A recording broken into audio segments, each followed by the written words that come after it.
So some of the things I wanted to cover from your homework, as well as, so I talked to you guys quickly about the S-curve. That is simply a curve where the brights go brighter and the darks go darker, so something like this. Try applying an S-curve to the red channel and blue channel and green channel. Interesting stuff happens. Interesting stuff happens. What did I do? Oh, I messed with that the wrong way. Anyway, covering some of these other blend modes. Oops. Whoa, zoomed in way too fast there. So I wanted to briefly talk about solid color gradient and pattern. These are exactly what you think they are. They're pretty simple. So I'm going to select my top layer here because I want the new layers that I'm going to create to be on the top. If I have this bottom layer, then the new layers will be created underneath. Let's select solid color. And then it immediately asks me to do a color. I wish I could remember what Cougar Red is. I think that's pretty close, but let's see. And it literally is a solid color. It is what it says it is. I could maybe apply a blend mode. Let's try multiply. Let's see what happens. Ooh, red washed the photo. So, license to kill here stuff. Marked for death. Sorry, Audrey. Let's see. I don't know, try screen. That's kind of weird. That looks kind of cool. I like that. All right. I'll maybe hide that layer for now. Gradient simply is a gradient. I can select from a list of gradients. And just like before, you guys remember when you were creating the diamond texture? You had a kind of this selection box. So whenever you have the gradient options, you have a bunch of preset gradients created for you. And just like in Illustrator, there are like libraries of those gradients. So you simply get to those by clicking this little down arrow and then clicking the gear icon. Gives you a bunch of list of options. You could load gradients, you could save them off, and you can experiment with all of these different gradients. Of course, like before, I would recommend appending in this case. Maybe applying this gradient. Of course, gradients like solid color layers are simply just going to overwash all of those. So I might try some different color modes. Let's try color burn. Ooh, that looks terrible. Let's try something else. Let's try color dodge.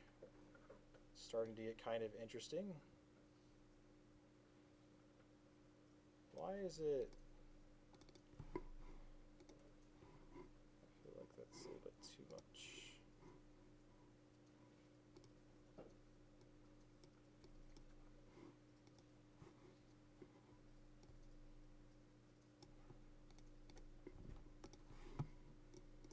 And then pattern will work a lot like gradient, except that it's simply a pattern. And there are a bunch of presets patterns, just like there were preset gradients. So just going over that really quickly, I can click this little down arrow. There's a few by defaults, but I'm going to click this arrow, this gear icon, just like with my gradients, and select some of the different gradients. Grayscale paper. Let's try that. And of course, it made it down here, so I'm going to click and drag it up to the top. And with these layers, obviously, you're going to want to try blend modes. I'm going to try a contrast blend mode because why not? And I've got an interesting texture effect. Kind of applied some different textures. I might kind of double click the layer in order to maybe increase the scale. Things like that. Lots and lots of stuff to play with. Again, you're not going to really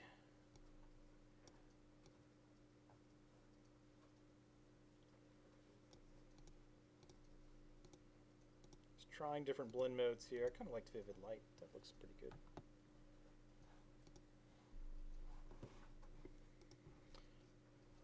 Some of these other blend modes.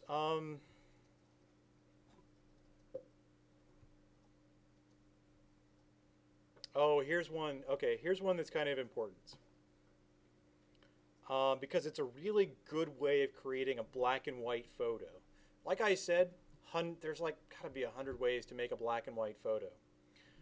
everyone go ahead and create a gradient map adjustment layer on top here. And if I double click that layer, it should, or, oh, I'm sorry, it's in my properties side. And gradient map is kind of like a gradient layer, except that it applies it to the tone of the image as opposed to kind of overall.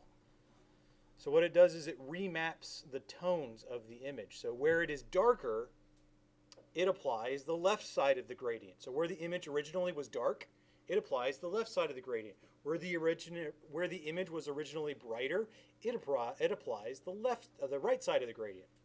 So if I apply colors, we can see what it does. So the darker parts of the image are the darker parts of my gradient map. See how the left side is blue? And the darker parts of this image are blue, kind of shifting into the reds and then into the yellows as it gets brighter. And then applying this with blend modes can do some really interesting effects. I'm probably kind of overdoing it with this image at this point. Got way too much stuff going on. But playing around, remember that your blend modes, these will kind of darken or use the pixels to darken. These will kind of brighten. These are your contrast. These, I would avoid using these for now. These are kind of the utility blend modes, difference, exclusion, subtract, and divide. And then these will affect only, let's see, the hue is essentially the color, saturation, I think you guys know. Color is just hue and saturation put together. But play around with those. Lots of room to play.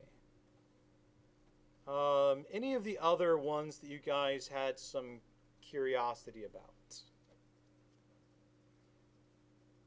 Channel mixer, another really interesting way to do some really cool stuff.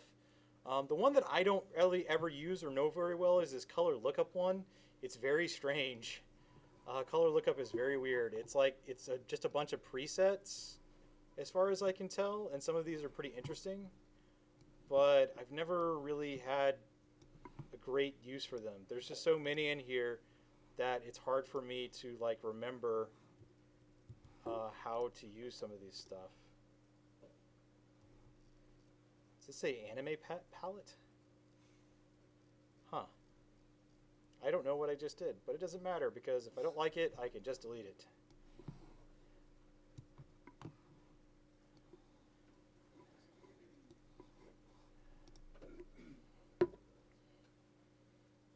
Because that anime layer was a mistake.